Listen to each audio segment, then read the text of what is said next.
Good morning बच्चा लोग, कैसे हैं आप सभी? शानदार, बेहतरीन और जबरदस्त होंगे मेरे भाई। आज की क्लास में फिर से आपका स्वागत है और बताएंगे सभी कैसे हैं मेरे भाई। बताएंगे सभी कैसे हैं। सर बोर हो गए आपके इस डायलॉग से? तो नालायक को कहां से लाऊं? नया नया डायलॉग है। नए हो क्या? तुम भी पुरानी हो, अब तुम्हें नया लाना पड़ेगा ना। हाँ चलो, बताएंगे कैसे हैं सभी। हाँ सर, अच्छे हैं, बेहतर हैं, शानदार हैं, जबरदस्त हैं मेरे भाई। देखिए, अपना चैप्टर चल रहा था पांचवा, और पांचवें चैप्टर में बेटा हमने बहुत सारी चीजें पढ़ ली थी और अब हम मानव पाचन तंत्र की तरफ बढ़ चुके थे और मानव पाचन तंत्र के बारे में आज हम पढ़ रहे होंगे। पहले ये बताएंगे कि क्या आवाज और जो तुम्हें स्क्रीन जो दिख रही है ये क्लियर दिख रही है क्या? अगर नहीं दिख रही है तो मुझे बताएंगे, जिससे मैं इसको थोड़ा सा ठीक ठाक कर देता हूं। बताएंगे सभी कि हाँ सर ठीक दिख रही है, ठीक दिख रही है। तो मेरे भाई अब चलो आगे बढ़ते हैं।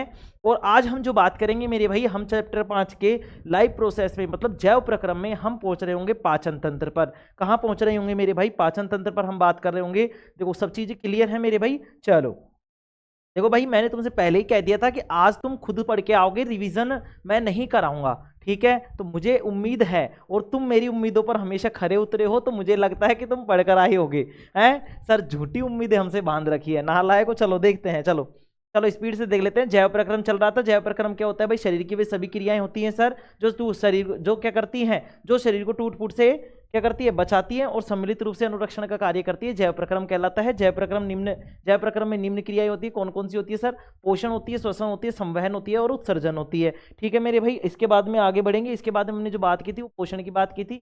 पोषण होता क्या है भाई? सजीव द्वारा जब भोजन ग्रहण किया जाता है तो भोजन ग्रहण करना और जैव रासायनिक प्रक्रम द्वारा जटिल कार्बनिक पदार्थों को या जटिल पदार्थों को सरल पदार्थों में विघटित करना या परिवर्तित करना और उनसे ऊर्जा लेना। उनसे क्या लेते हैं? ऊर्जा लेते हैं। कैसे लेते हैं? उनको रक्त में मिलाकर लेते हैं। तो उनको रक्त में मिलाना और उनसे ऊर्जा लेना, शरीर के अनुरक्षण के लिए उपयोग करना, क्या कहलाता है? पोषण कहलाता है। पोषण के 3 उद्देश्य होते हैं मेरे भाई। ऊर्जा की प्राप्ति, शरीर का निर्माण और रोगों से रक्षा। अब ये ऊर्जा की प्राप्ति होती किससे है सर? तो मैंने तुम्हें बताया था कि किस किससे होती है? कार्बोहाइड्रेट, वसा और प्रोटीन से होती है। शरीर का निर्माण किससे होता है? प्रोटीन, जल और खनिज लवण से।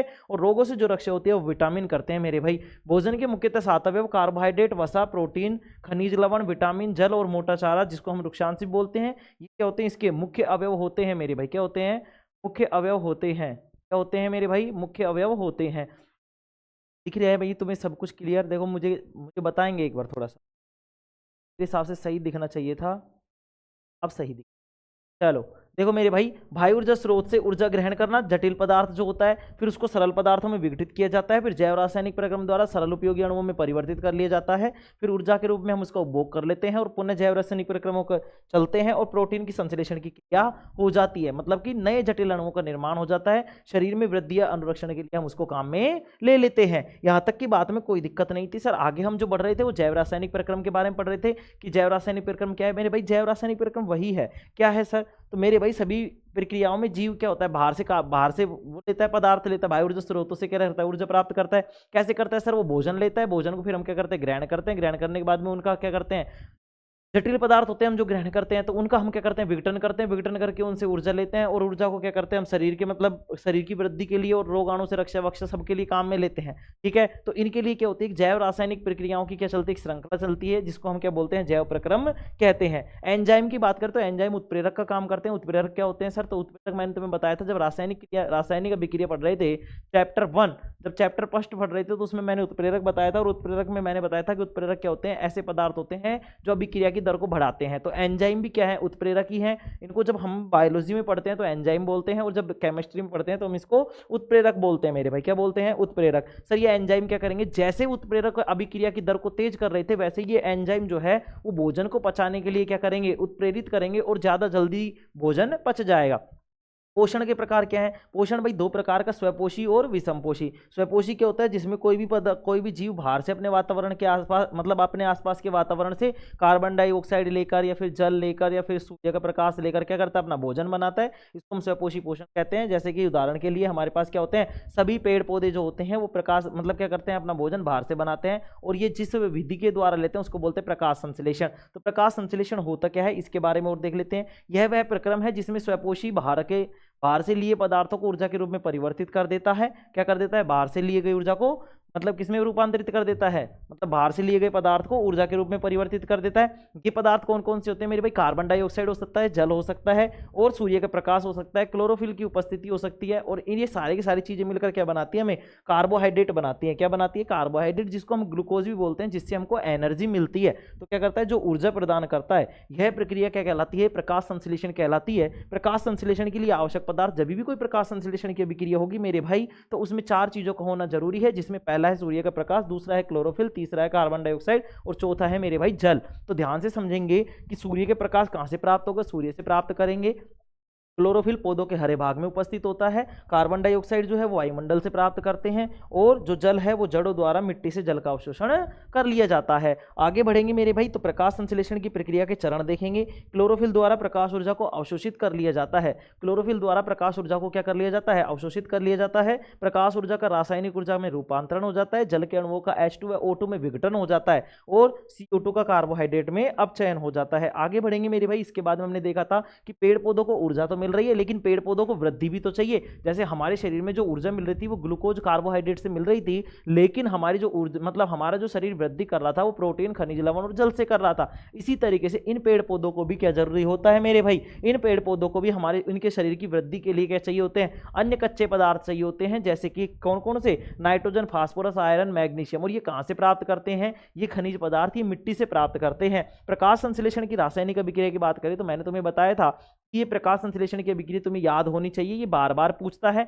यहाँ, ठीक है। यहाँ से वो क्या कर सकता है, इसको संतुलित करने के लिए दे सकता है। यहाँ से x और y का मान पूछ सकता है। यहाँ पे इस पदार्थ को हटाकर x लिख सकता है, यहाँ पे लिखकर इसको हटाकर y लिख सकता है, यहाँ पे z लिख सकता है। कैसे भी करके वो किसी भी तरीके से यहाँ से प्रश्न पूछ सकता है। मैंने तीनों तरीके से बता रखा है तुम्हें। अगर यहाँ पे देखो क्या क्या बनेगा, समझने का प्रयास करेंगे। 6 कार्बन डाइऑक्साइड के अणु कार्बन डाइऑक्साइड के कितने अणु, 6 अणु, और जल के 12 अणु।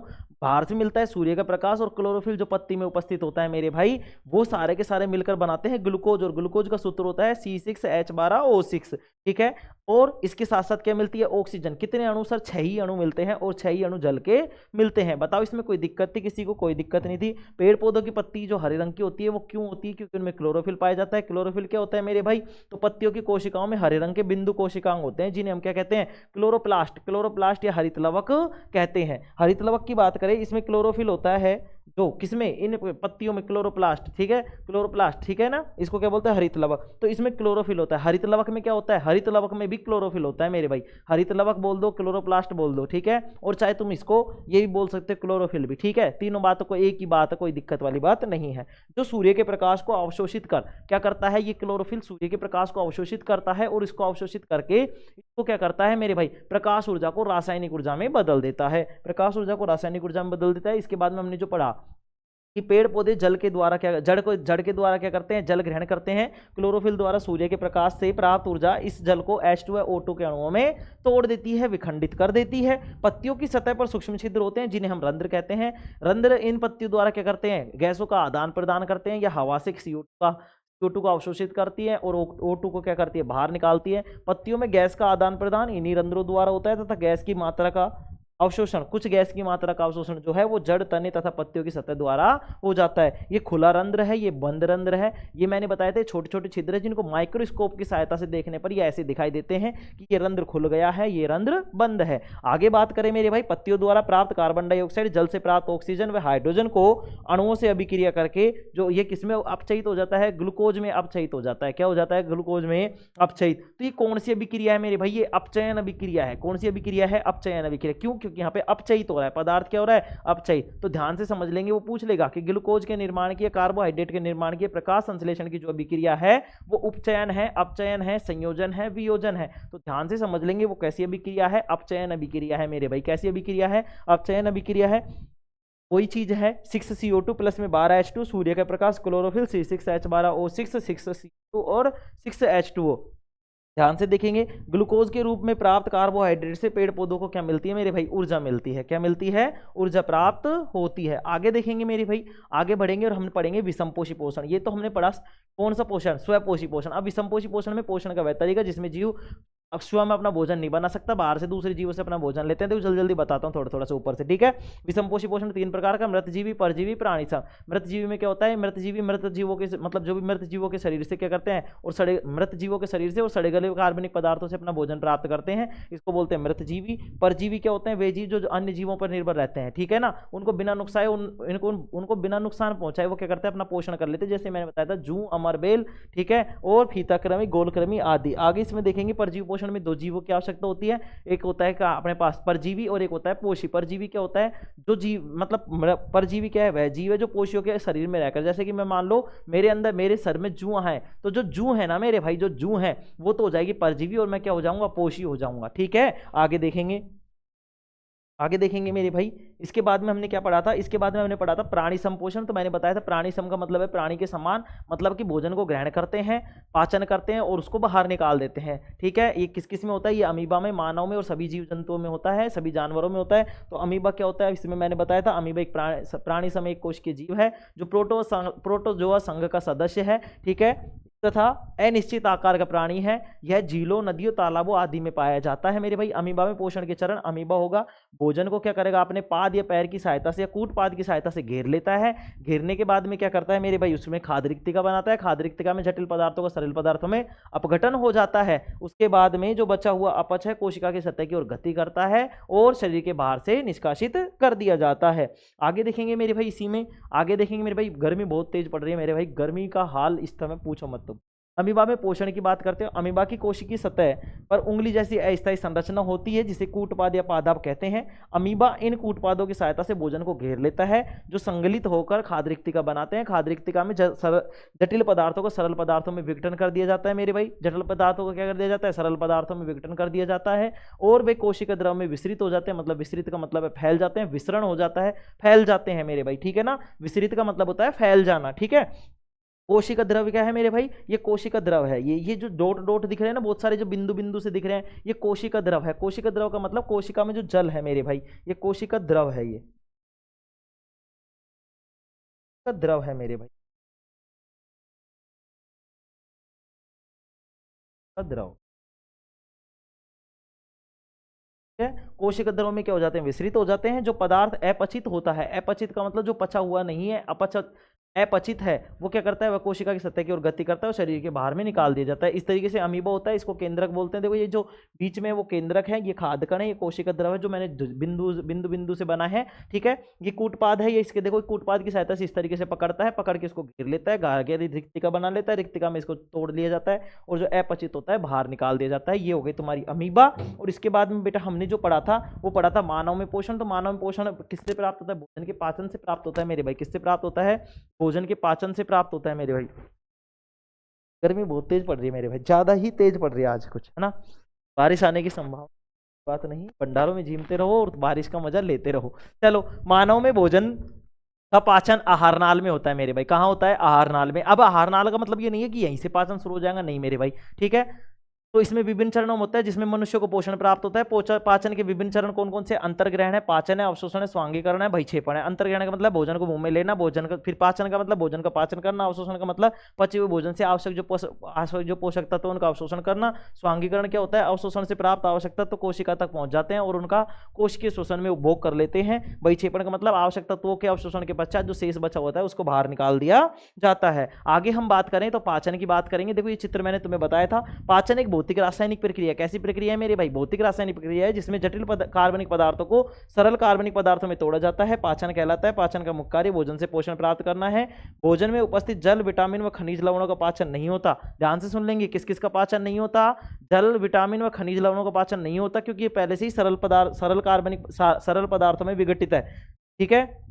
तथा भोजन में उपस्थित कार्बोहाइड्रेट, वसा, चर्बी व प्रोटीन का ही पाचन होता है। तो कैसे कैसे होता है, मुख गुहा, फिर ग्रसिका से मतलब ग्रसिका में जाएगा, फिर अमाशय में जाएगा, फिर शुद्धांत्र में जाएगा, फिर बड़ी आंत में जाएगा और फिर कहाँ जाएगा, गुदा द्वार में। इस बड़ी आंत को बृहदांत्र भी बोलते हैं। क्या बोलते हैं मेरे भाई, दात्र।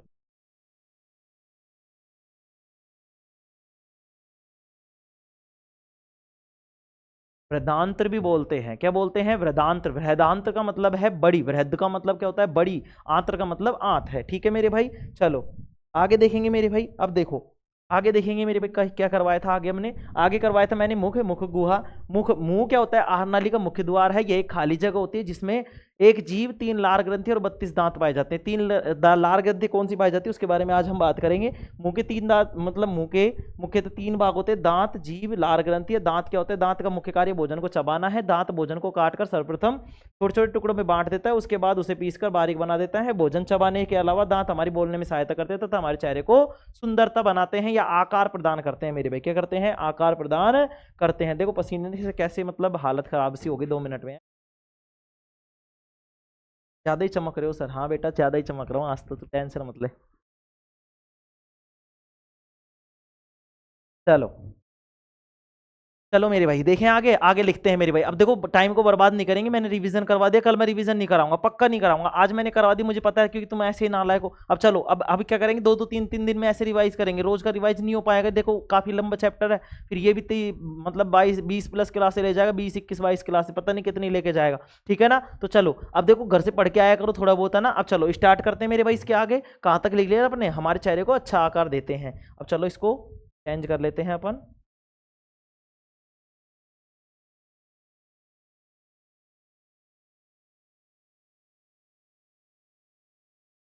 चलो मेरे भाई लिखेंगे अब इसी में लिखेंगे। क्या लिखेंगे भाई? यहाँ पे लिखेंगे मानव दांत की बात चल रही थी ना, तो मानव दांत में लिखेंगे कि मानव की जो दांत होती है उसकी 2 परत होती है मेरे भाई। किसकी कितनी परत होती है? 2। तो इसमें 2 परत है, तो 2 परतों को क्या बोला जाता है? देखो एक तो आंतरिक परत होती है, एक बाहरी परत होती है। सर आंतरिक परत कौन सी होती है? आंतरिक परत को बोलते हैं डेंटाइन और बाहरी परत को बोलते हैं इनामेल। तो लिखेंगे इस बात को, क्या लिखेंगे यहाँ पे? इस तरीके से लिखेंगे मेरे भाई। और क्या लिखेंगे? लिखेंगे इसमें, लिखेंगे मेरे भाई, भाई दब जा। आवाज आ रही है ना मेरे भाई सभी को क्लियर? सब सभी को क्लियर आवाज आ रही है ना? देखो हाँ मेरे भाई, क्लास लेते रहो और मैं इस बात की गारंटी दे रहा हूं तुम्हें, नंबरों की बौछार होगी अगर तुमने लगातार क्लासें ली हैं तो। ठीक है ना? चलो लिखेंगे मानव दांत की 2 परत होती है, लिखेंगे इसमें।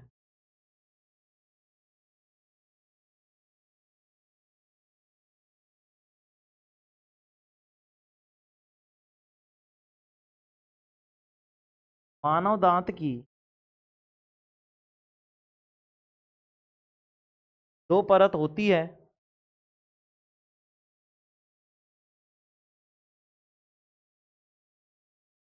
मानव दांत की 2 परत होती है, लिखेंगे इसी में लिखेंगे आंतरिक परत या आंतरिक भाग डेंटाइन कहलाता है। परत होती है,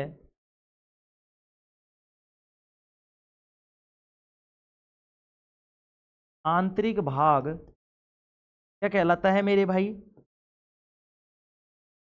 डेंटाइन। आंतरिक भाग डेंटाइन तथा बाहरी भाग, बाहरी मतलब बाहर वाला, ठीक है। ये भारी वेट वाला नहीं है कि भारी भारी इतना भारी वजन, वजन वाला बात नहीं कर रहे, भारी जैसे अंदर मैंने क्या पहना है और बाहर क्या पहना है, तो बाहर का मतलब भारी, इस तरीके से, ठीक है ना। तो डेंटाइन, आंतरिक भाग डेंटाइन, इसको डेंटाइन को अलग कलर से लिख दे। आंतरिक भाग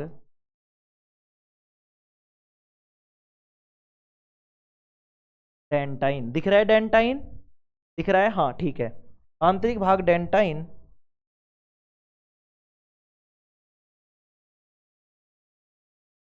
लिखेंगे। मानव दांत की 2 परत होती है, आंतरिक भाग डेंटाइन तथा बाहरी भाग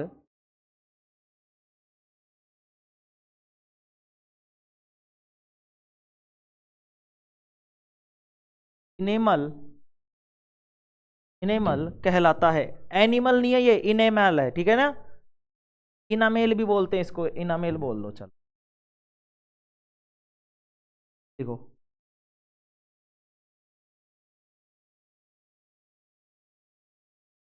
इनामेल, ठीक है, इनामेल।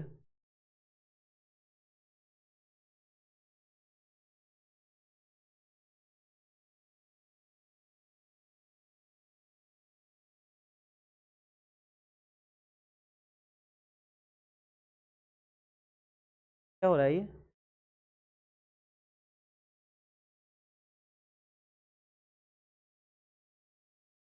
है ना? चलो लिखेंगे इसी में। बाहरी भाग क्या कहलाता है? इनामेल कहलाता है, ठीक है।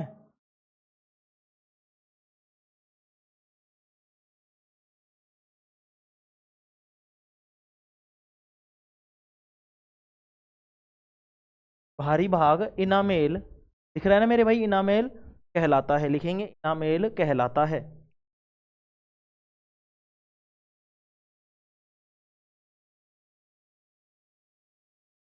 जल्दी जल्दी लिखेंगे भाई थोड़ा सा ना, देखो काफी टाइम तो अपना समझाने में ही चला जाता है मेरे भाई, है ना। चलो ठीक है, लिखेंगे मानव शरीर का, ये मानव शरीर का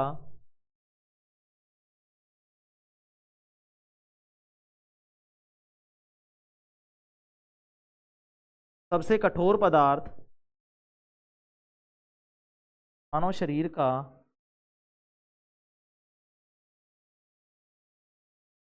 सबसे कठोर भाग क्या कहलाता है मेरे भाई, कठोर भाग दांत का इनामेल होता है, लिखेंगे मानव शरीर का सबसे कठोर भाग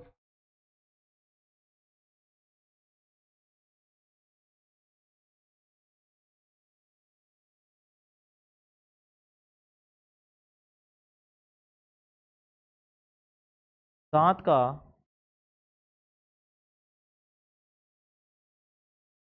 शामिल होता है। क्या होता है मेरे भाई, ये प्रश्न पूछा हुआ है कि हमारे शरीर का या मानव शरीर का सबसे कठोर भाग कौन सा होता है, सबसे कठोर पदार्थ कौन सा होता है। तो हम बताएंगे कि सर दांतों का जो इनामेल होता है। अब इनामेल क्या होता है, दांत सर दो पदार्थों से मिलकर बना होता है, तो जो बाहरी परत होती है उसको हम बोलते हैं इनामेल, और आंतरिक जो परत होती है उसको बोलते हैं डेंटाइन। कोई दिक्कत इसमें किसी को, कोई दिक्कत नहीं है, आगे लिखेंगे। अब आगे मैं तुम्हें बताऊंगा दांतों के प्रकार, तो लिखेंगे मेरे भाई दांतों के प्रकार, दांत के प्रकार या दांतों के प्रकार लिखेंगे आगे।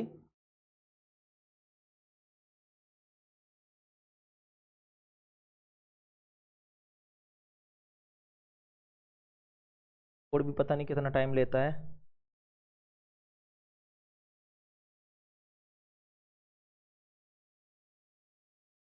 लिखेंगे दांत के प्रकार, चेंज कर लेता हूं कलर, येलो कलर को चेंज कर लेता हूं। लिखेंगे अब, लिखेंगे दांतों के प्रकार।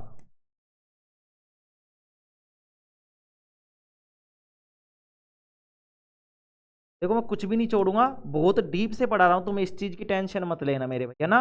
इससे बाहर कुछ नहीं है, इससे बाहर कुछ नहीं होगा, इस बात की गारंटी मान लेना तुम, ठीक है ना।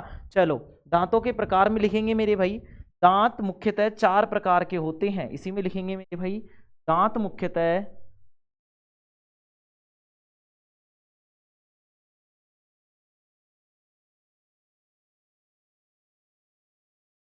दांत मुख्यतः चार प्रकार के होते हैं।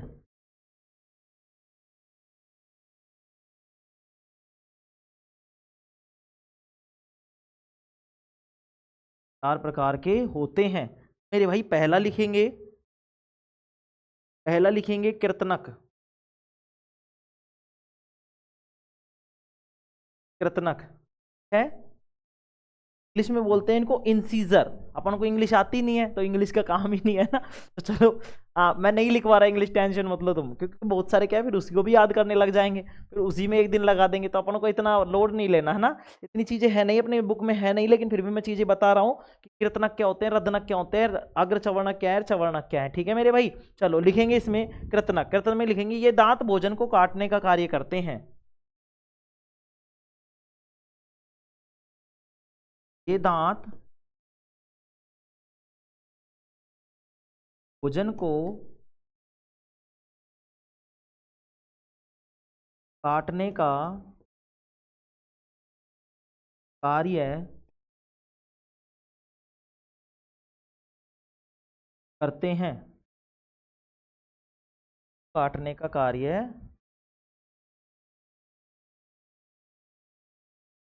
करते हैं मेरे भाई। क्या करते हैं, ये दांत भोजन को काटने का कार्य करते हैं, और इनकी संख्या कितनी होती है, इनकी संख्या 8 होती है मेरे भाई। कितनी होती है इनकी संख्या, 8 होती है सर। दांत भोजन को काटने का कार्य करते हैं और इनकी संख्या 8 होती है। अभी समझाऊंगा कहाँ कहाँ होती है, ठीक है मेरे भाई। संख्या कितनी होती है मेरे भाई, 8 होती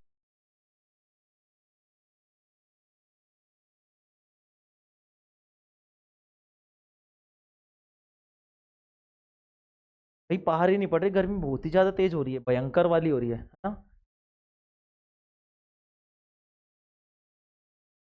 8 होती है मेरे भाई, 8 होती है। ठीक है, आगे लिखेंगे इसी में, आगे सॉरी इसी में नहीं, आगे अगला वो लिखेंगे, दूसरा दांत लिखेंगे। दूसरा दांत देखो इतना ही पढ़ना है हमें, है ना, तो अपने इतना चीज है नहीं। लिखेंगे दूसरा रदनक।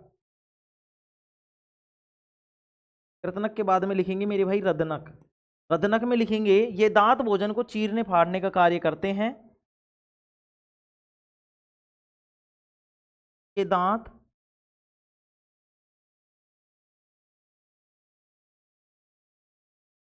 भोजन को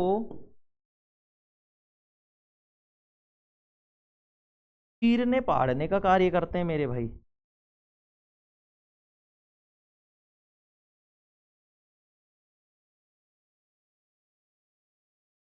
ये दांत भोजन को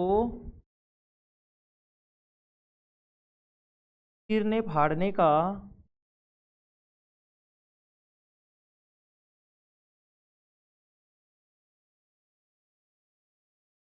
कार्य करते हैं। इनकी संख्या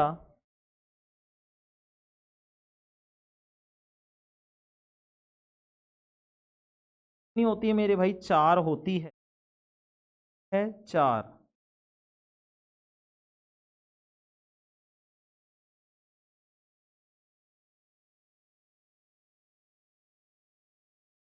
संख्या कितनी होती है मेरे भाई? 4 होती। कितनी होती है मेरे भाई? 4। सर अभी तो 12 ही हुए हैं। हाँ मेरे भाई 12 ही हुए हैं, अभी और करा देंगे। तुम कहो तो तुम्हें राक्षस बना दूं, 20 40 50 दांत लगा देता हूँ तुम्हारे नालायको। किसको खाओगे तुम 40 50 दांतों से हैं?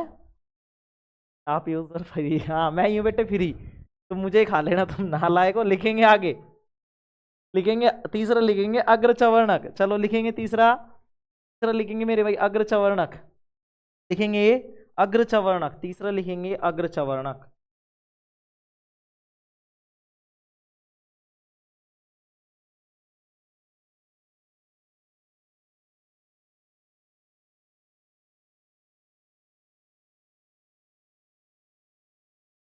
फिर लिखेंगे अग्रचवर्णक।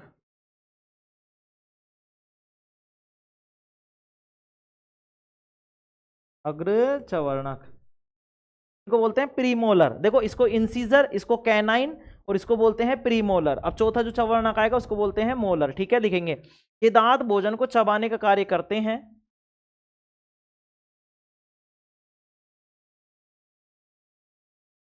ये दांत लिखेंगे भोजन को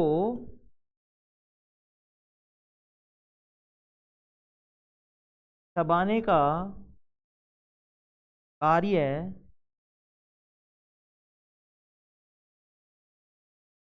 करते हैं। क्या करते हैं मेरे भाई? भोजन को चबाने का कार्य करते हैं। ठीक है, क्या करते हैं? भोजन को चबाने का कार्य करते हैं। ये मेरे भाई भोजन को चबाने का कार्य करते हैं। में लिखेंगे कि व्यस्क में इनकी संख्या कितनी होती है। व्यस्क का मतलब क्या होता है? जो जवान आदमी होता है ना उसमें। ठीक है ना, व्यस्क में लिखेंगे, लिखेंगे ये दांत भोजन को चबाने का कार्य करते हैं, और व्यस्क में इनकी संख्या कितनी होती है? व्यस्क मानव में, इसमें लिखेंगे व्यस्क मानव में इनकी संख्या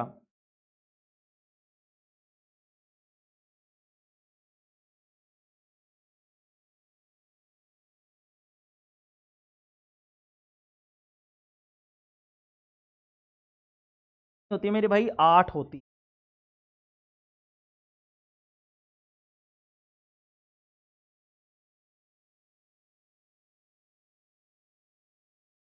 8 होती।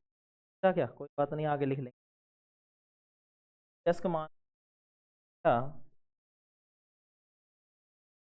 8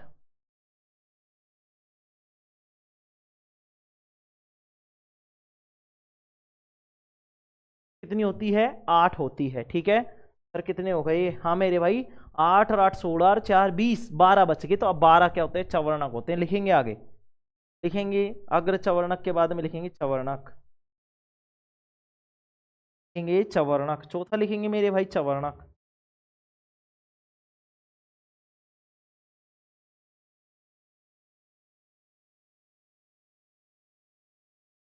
चवर्णक में लिखेंगे इन दांतों का कार्य है,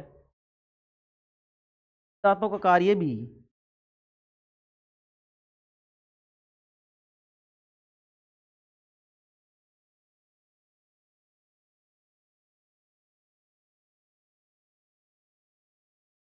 इन दांतों का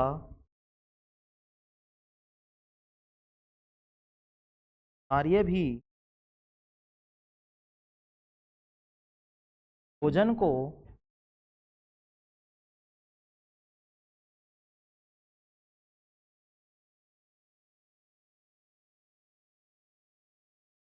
चबाना ही है। क्या है? भोजन को चबाना ही है। ठीक है मेरे भाई, इन दांतों का कार्य भी भोजन को चबाना ही है।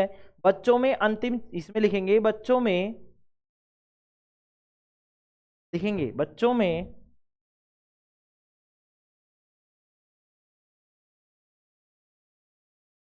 बच्चों में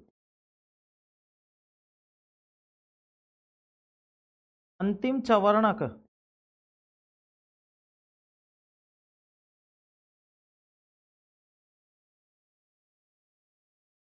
पाए जाते पाए जाते हैं। वयस्क मानव में इनकी संख्या 12 होती है। वयस्क मानव में संख्या कितनी होती है मेरे भाई? 12। तुम्हारे तो है ही नहीं। की संख्या कितनी होती है मेरे भाई? 12 होती है।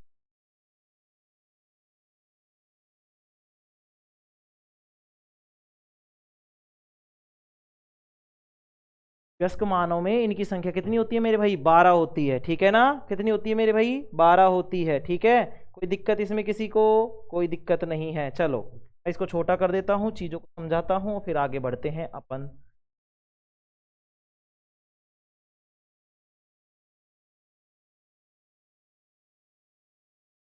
क्या मेरे भाई दिख रहा है सभी को? सभी को दिख रहा है मेरे भाई? सभी को क्या है?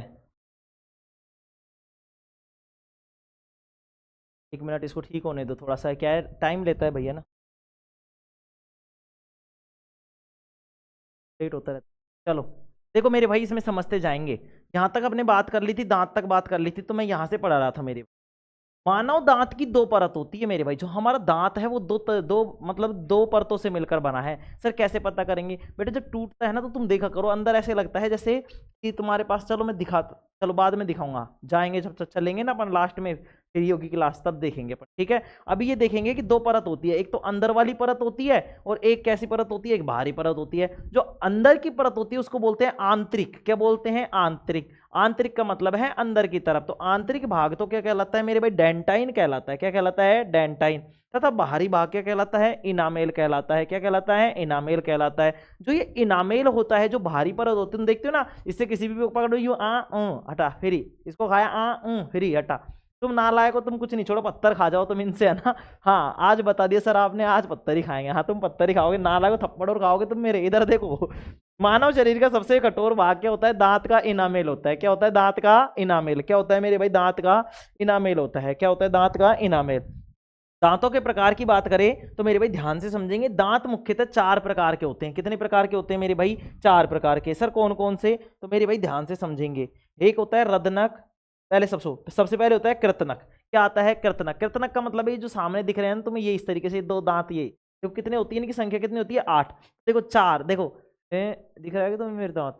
1 2 3 4, ये 4 यहाँ तक के। कैसे दांत है तुम्हारे फावड़े से? अरे फावड़े से ये ना लाओ, तुम्हें खा जाऊंगा मैं। तुम देखो 4 ऊपर के और 4 नीचे के, 4 ऊपर के और 4 नीचे के। जो आगे के जो 4 दांत है और नीचे के जो 4 दांत है, 4 4 कितने हो गए? 8। इनको बोलते हैं कृतनक। जब तुम खाना खाते हो तो सबसे पहले इन्हीं से तो काटते हो। कोई भी चीज खाते हो इस तरीके से तो करते हो मेरे भाई। यूं करो, हाँ हाँ, ये थोड़ी करो, ऐसे क्या करते हैं, ये काम करते हैं तरीके से।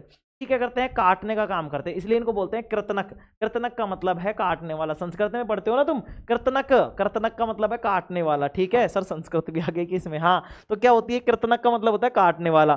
तो ये दांत भोजन को काटने का कार्य करते हैं और इनकी संख्या होती है मेरे भाई 8। कितनी संख्या होती है मेरे भाई, 8 होती है। कितनी होती है, 8 होती है। चलो आगे बढ़ते हैं सर।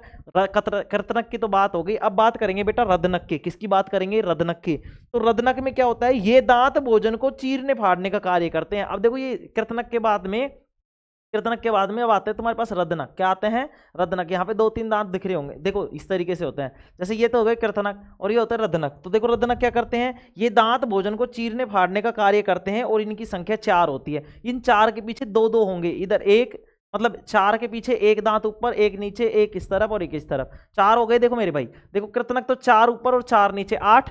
एक दांत इधर होगा, कौन सा, रदनक, और एक रदनक इधर, एक रदनक नीचे, एक रदनक ऊपर, इस तरीके से 1 2 3 4 हो गए 4।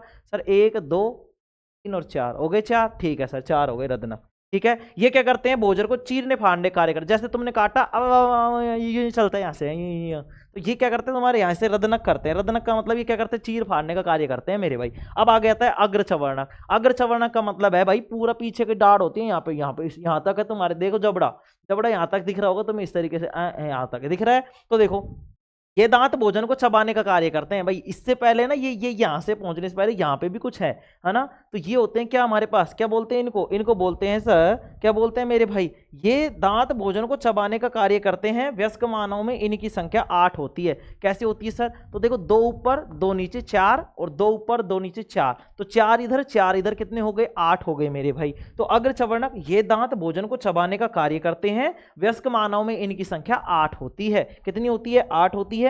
चवर्णक की बात करें तो इन दांतों का कार्य भी भोजन को चबाना ही है मेरे भाई।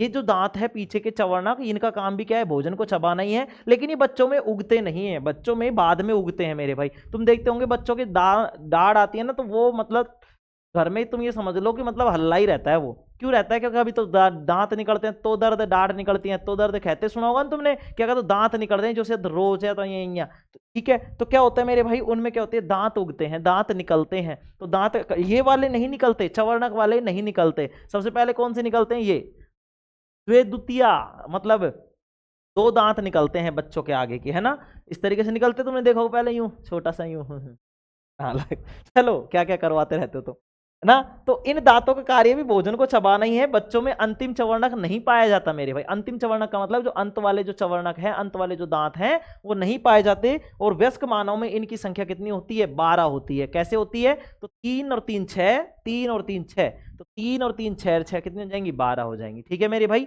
ये दांतों की बात हो गई। अब हम आगे बढ़ रहे हैं। यहां तक कोई दिक्कत है किसी को तो बताएंगे कि सर यहां तक दिक्कत है, समझ में नहीं आया तो कमेंट करेंगे मेरे भाई, हम बात करेंगे उसके ऊपर। ठीक है, चलो आगे बढ़ते हैं मेरे भाई। आगे लिखेंगे इसमें लार ग्रंथि। क्या लिखेंगे मेरे भाई, लार ग्रंथि लिखेंगे। क्या लिखेंगे, लार ग्रंथि लिखेंगे।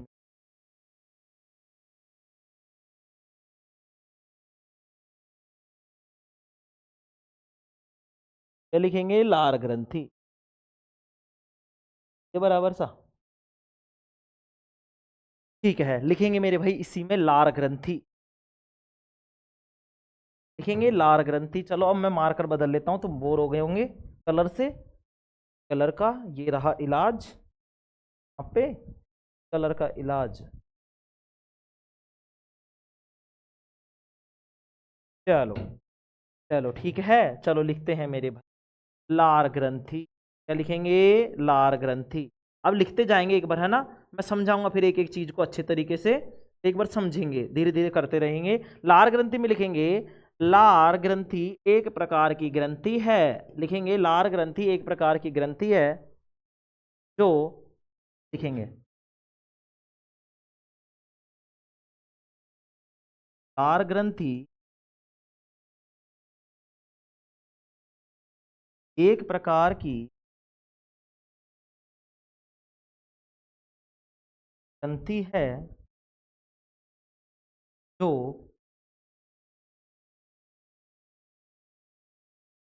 में पाई जाती है। किसमें पाई जाती है मेरे भाई,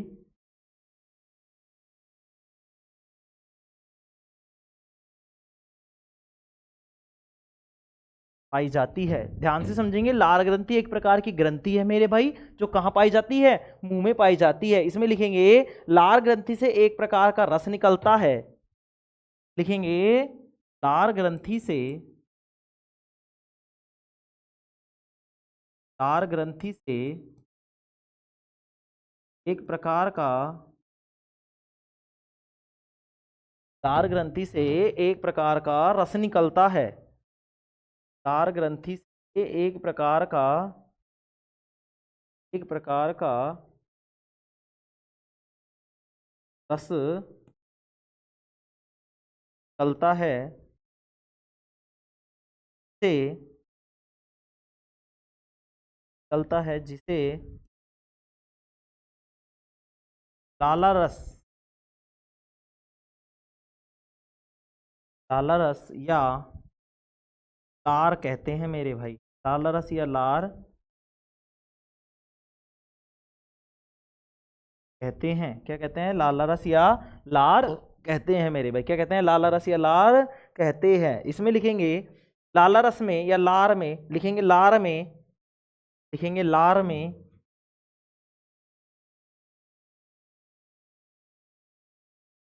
लार में कितने देखो कितने तरीके के वो पाए जाते हैं। ध्यान से समझेंगे कि लार में कितने तरीके के एंजाइम पाए जाते हैं। तो लिखेंगे इसमें, लिखेंगे लार में, लार में लाइसोजाइम,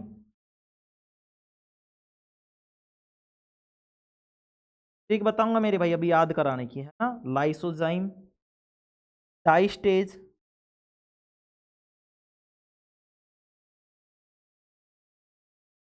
ठीक है, लाइसोजाइम, डाइस्टेज और टाइलिन, टाइलिन, ठीक है मेरे भाई।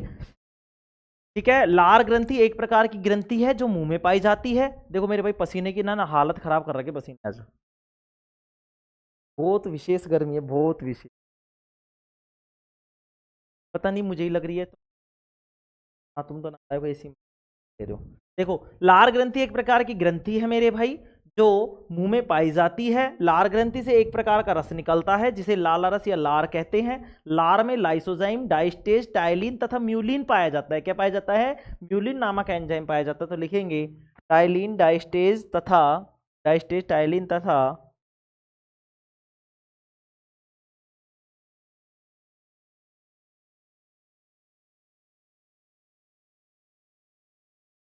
तथा लिखेंगे मेरे भाई तथा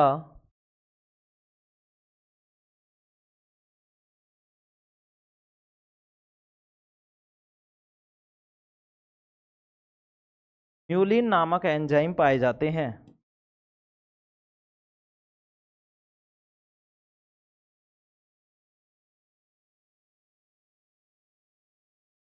म्यूलिन नामक एंजाइम पाए जाते हैं।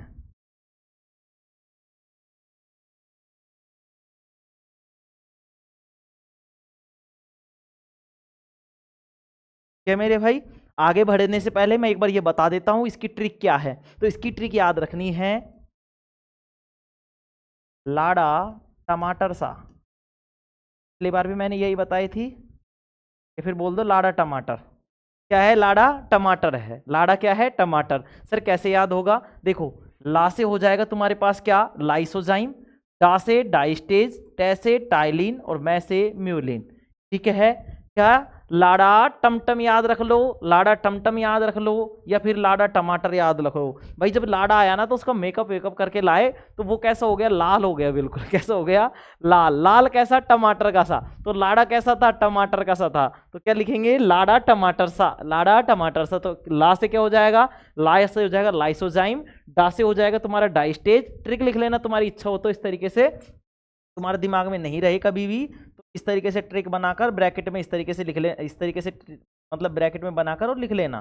ठीक है मेरे भाई, ट्रिक में लिख लेना लाड़ा टमाटर सा, लाड़ा टमाटर, ये लाड़ा टमाटर याद रख लेना। ठीक है, तो ला से लिखेंगे इस तरीके से लाइसोजाइम, लाइसोजाइम, डा से लिखेंगे डाइस्टेज, ऐसे लिखेंगे टाइलिन और एम मैं से लिखेंगे म्यूलिन। ठीक है, ये हैं लार में पाए जाने वाले एंजाइम। ये क्या है मेरे भाई, लार में पाए जाने वाले एंजाइम हैं। अगर वो पूछ ले कि लार में कौन कौन से एंजाइम पाए जाते हैं, तो तुम्हें बताना है कि लार में मेरे भाई लाइसोजाइम पाया जाता है, डाइस्टेज पाया जाता है, टाइलिन और म्यूलिन पाया जाता है। अब देखो यहां से प्रश्न और क्या पूछ सकता है कि लार में कौन सा एंजाइम नहीं पाया जाता, तो यहां से क्या करेगा कि तुम्हें 3 तो दे देगा मेरे भाई, ये इस तरीके से मान लो 3 दे दिए और एक नहीं देगा, इस एक की जगह दे देगा वो तुम्हें कुछ भी दे देगा, मान लो कुछ भी मान लो, ठीक है, वो कोई सा भी अलग दे देगा। तो तुम्हें याद रखना है कि इसमें कौन कौन से थे। जब तुम्हें पता चल जाएगा कि भाई ये वाले थे, तो तुम नहीं वाले को अपने आप बता दोगे, ठीक है। दूसरी बात, वो पूछ रहे कि कौन कौन से थे, तो तुम्हें ये सारे याद रखने हैं, तो तुम्हें पता चल जाएगा कौन सा था कौन सा नहीं था, ठीक है। इसकी ट्रिक मैंने बता दी है, लाड़ा टमाटर सा, ठीक है मेरे भाई। इसको लिख लेंगे और मैं इसको हटा रहा हूं यहां से, ठीक है मेरे भाई। कोई दिक्कत इसमें किसी को? कोई दिक्कत नहीं है सर, मजा आ गया। मजा तो आना ही था, मजा तो अभी आएगा। अभी तो अपन ने चैप्टर को स्टार्ट किया है, अभी तो पहुंचे कहाँ हैं, अभी तो दिल की बातें भी करेंगे हैं। चलो आगे लिखेंगे। अब ये एंजाइम कौन कौन सा क्या क्या काम करता है उसके बारे में भी बता देता हूं थोड़ा सा, ठीक है मेरे भाई। चलो अब हम आगे लिखेंगे, और आगे क्या लिख रहे होंगे देखो ध्यान से समझ। आगे लिखेंगे मेरे भाई, इसी में लिखेंगे लाइसोजाइम एंजाइम। पहले मैं देखो यहां से एक एक चीज को मैं क्लियर करता जा रहा हूं, एक एक समझने का प्रयास करेंगे। हाँ, लिखेंगे पहले लाइसोजाइम एंजाइम।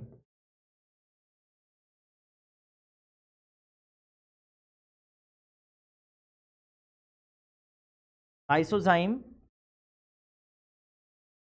एंजाइम, ठीक है मेरे भाई। अब ये लाइसोजाइम एंजाइम क्या करता है, तो लिखेंगे कीटाणुओं को मारता है मेरे भाई, को मारता है कीटाणुओं को।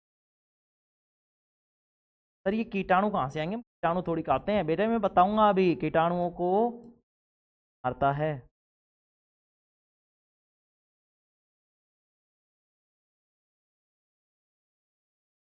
कीटाणुओं को मारता है, ठीक है।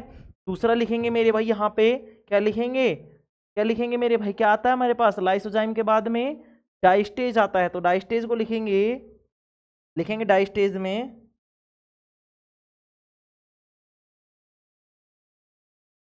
लिखेंगे, लिखेंगे क्या क्या लिखेंगे, डायस्टीज और टाइलिन को एक साथ लिखेंगे, डायस्टीज और टाइलिन, तो लिखेंगे डायस्टेज,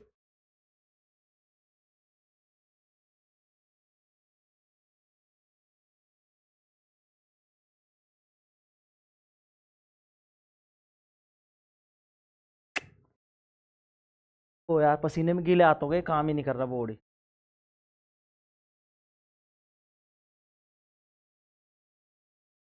लिखेंगे इसमें, लिखेंगे क्या लिखेंगे मेरे भाई, डायस्टेज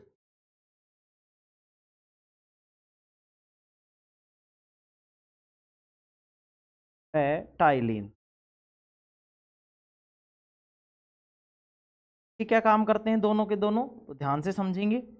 लिखेंगे मेरे भाई, क्या लिखेंगे सर, अब बताऊंगा जो लिख, क्या लिखेंगे इसमें, लिखेंगे टाइलिन, तो ये लिखेंगे इसमें, ये क्या करते हैं मेरे भाई, स्टोर्च को पचाकर शर्करा में बदलते हैं। किसको करते हैं, स्टोर्च को पचाकर, स्टोर्च का मतलब है मेरे भाई मंड, तो लिखेंगे इसमें ये एंजाइम, लिखेंगे इसमें ऐसे लिख लो, ये दोनों,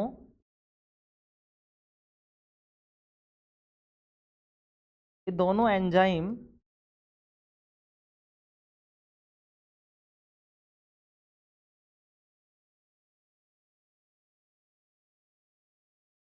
ये दोनों एंजाइम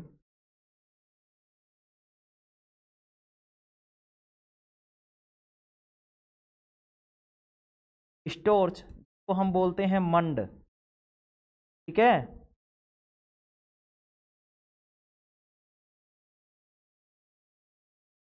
स्टोर्च या मंड, तो ये दोनों एंजाइम स्टोर्च या मंड को पचाकर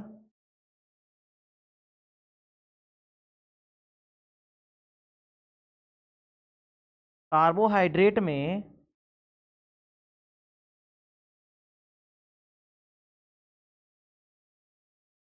परिवर्तित, कार्बोहाइड्रेट में परिवर्तित कर देते हैं, लिखेंगे परिवर्तित कर देते।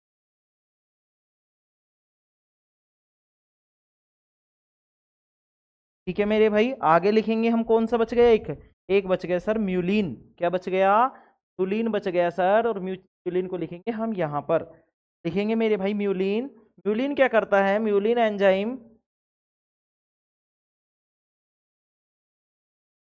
म्यूलिन। देखो मैं क्यों लिखवा रहा हूँ तुम्हें, मैं लिखवाता क्यों जा रहा हूँ, तो क्योंकि हमने भी क्या है बहुत कम लिखा है। अभी हमने चैप्टर देखो, आज 8वीं क्लास है और हमने चैप्टर के अभी तो पाचन पे ही पहुंचे हैं मेरे भाई। अभी तो पाचन के बाद में श्वसन बच रहा है, संवहन बच रहा है, उत्सर्जन बच रहा है ना। चलो लिखेंगे म्यूलिन में, लिखेंगे लिखेंगे म्यूलिन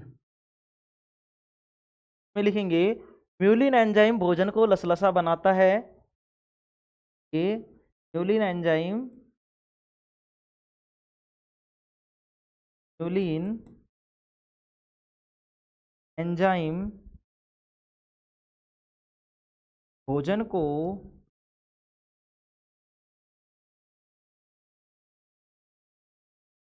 लसलसा बनाता है। क्या बनाता है मेरे भाई, भोजन को लसलसा बनाता है। लसलसा कैसे हो गया सर, लसलसा कैसे, मतलब जैसे तुम चिगद लेते हो ना, चिगदने का मतलब उसको चबा लेते हो, चबाने के बाद में कैसा बन जाता है वो, ऐसे लाल सी मिल जाती है, उसमें लार मिल जाने को क्या कहते हैं, उसमें लसलसा। तो म्यूलिन एंजाइम भोजन को लसलसा बनाता है, जिससे भोजन को निगलने में आसानी होती है। अब लसलसा बनाने से क्या होगा, निगलने में आसानी, तो लिखेंगे म्यूलिन एंजाइम भोजन को लसलसा बनाता है, जिससे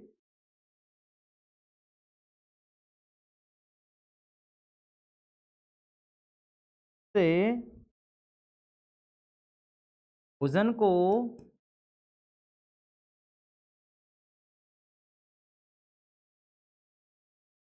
निगलने में आसानी होती है, आसानी होती है। देखो मेरे भाई तुम्हें पसीने दिख रहे होंगे आज, मतलब है ना हालत इस तरीके से खराब हो रही है, मतलब मैं नहा लिया हूँ पूरे पसीने में, है ना, बहुत जबरदस्त पसीने आ रहे हैं भैया ना आज। अरे नाला को तुम्हारे नहीं आएंगे, तुम्हारी त्वचा क्या है, तुम्हारी स्किन खराब है, तुम्हारी स्किन खराब है, तुम्हारे रोम छिद्र है ना वो बंद हुए पड़े हैं, मतलब नाला को मैल जमा पड़ा है तुम्हारे चेहरे पे, इसको धोया करो सही से, इसलिए नहीं आ रहे तुम्हारे।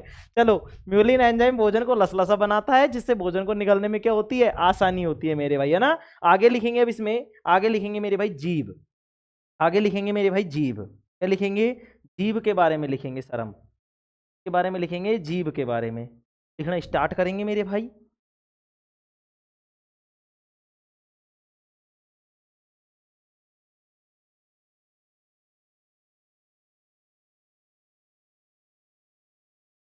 लिखेंगे अब, लिखेंगे मेरे भाई जीभ, जीभ के बारे में लिखेंगे अब, जल्दी जल्दी लिखेंगे ना, देखिए एक बार ये हो जाता है तो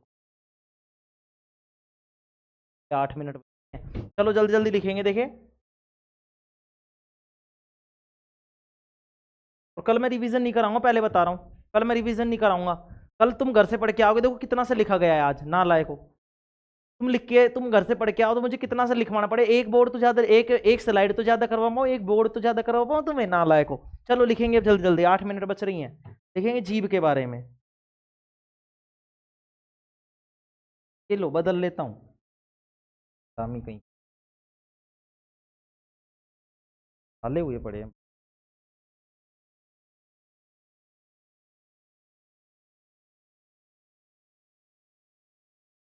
चलो लिखेंगे जल्दी जल्दी, अब जीभ के बारे में लिखें,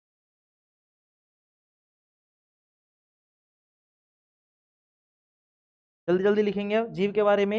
यह एक मांसपेशी है, यह एक मांसपेशी है,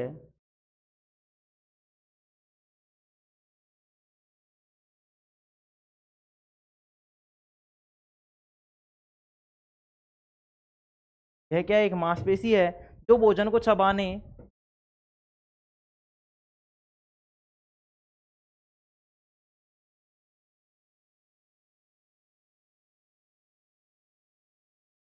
क्या करती है भाई, भोजन को चबाने में मदद करती है, तो लिखेंगे यह एक मांसपेशी है जो भोजन को चबाने और जो भोजन को चलाने, लिखेंगे चलाने में भाई, भोजन को चलाने, चबाने में मैं कैसे चबाने में तो दांत मेरे भाई। भोजन को चलाने तथा में लार मिलाने का कार्य करती है। मिलाने का कार्य करती है मेरे भाई। क्या है उसमें? लार मिलाने का कार्य करती है। ठीक है, आगे बढ़ेंगे मेरे भाई, आगे बढ़ेंगे और आगे लिखेंगे। आगे लिखेंगे क्या लिखेंगे सर? आगे लिखेंगे भोजन को चबाने के बाद, भोजन को चबाने के बाद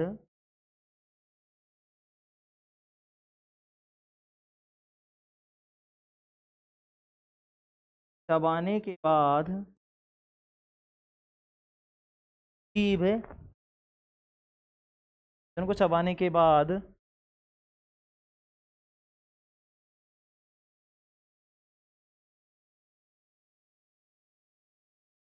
भोजन को चबाने के बाद जीभ भोजन को कहाँ धकेलती है मेरे भाई? अंदर की ओर धकेलती है। अंदर की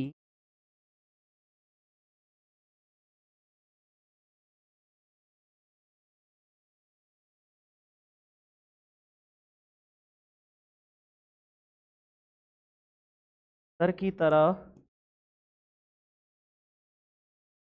धकेलती है। कहाँ धकेलती है मेरे भाई? अंदर की तरफ धकेलती है मेरे भाई, अंदर की तरफ धकेलती है। जीभ पर कई स्वाद ग्रंथियां होती हैं। लिखेंगे पर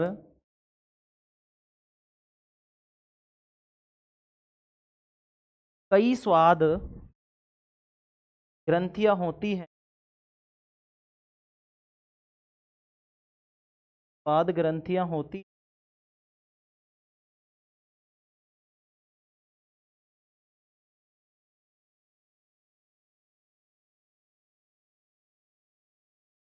जीभ पर कई स्वाद ग्रंथियां होती हैं जो हमें भोजन का स्वाद बताती हैं।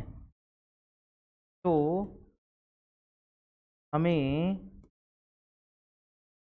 भोजन का स्वाद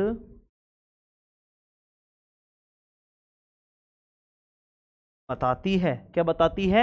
भोजन का स्वाद बताती है मेरे भाई। ठीक है, आगे लिखेंगे इन्हीं ग्रंथियों के सहयोग से या इनकी मदद से लिखेंगे इन्हीं ग्रंथियों की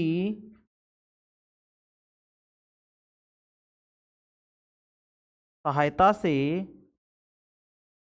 हमें भोजन के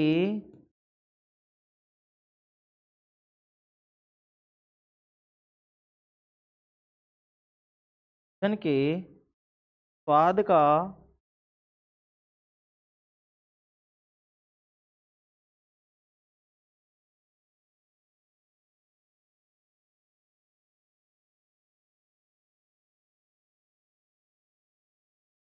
पता चलता है। जीभ आगे दूसरी लाइन में लिख लेंगे, दूसरी लाइन में लिखेंगे मेरे भाई। लिखेंगे इसमें जीभ हमारी बोलने में भी सहायता करती है।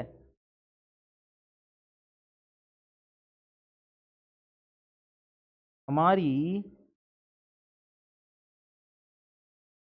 बोलने में भी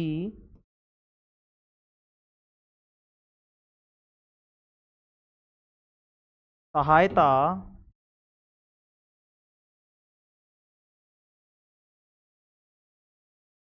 करती है।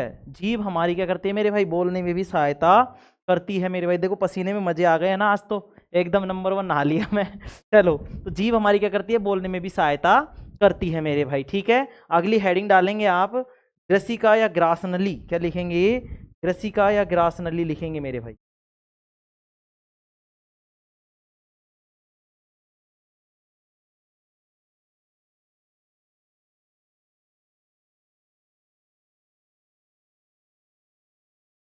थोड़ा सा सही होने दो, फिर मैं तुम्हें थोड़ा सा बता देता हूँ, फिर इसके बाद में हम देखते हैं कितना टाइम बच रहा है। अगर बच रहा होगा तो देखें, बच रहा तो फिर हम कल देखेंगे।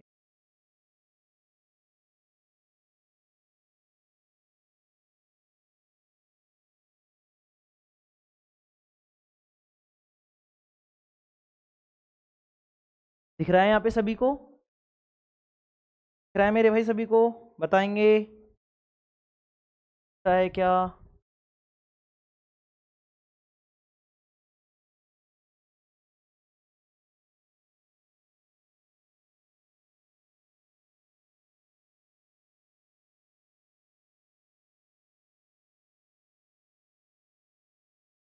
दिख रहा है सभी को? अबे लो ना, अब तो दिख रहा है। अब दिख रहा है सभी को? बताओ, अब दिख रहा है ना? चलो कोई नहीं, यहाँ तक दिख रहा है मेरे भाई सभी को, है ना?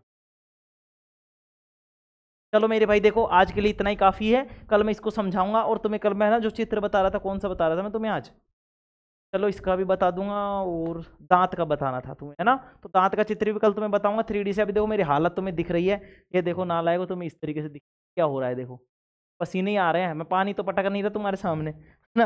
ये छिड़के देखे, बहुत बुरी हाँ हालत हुई पड़ी है। कोई बात नहीं, तुम्हारे लिए यार जी जान हाजिर है, कोई बात नहीं, तुम मस्त जियो जिंदगी एकदम चिल रह के, ठीक है? चलो आज के लिए इतना ही काफी है मेरे भाई। Thank you all of you, take care, love you all. और ये तुम्हारी फ्लाइंग किस दे देता हूँ, चलो ठीक है, चलो।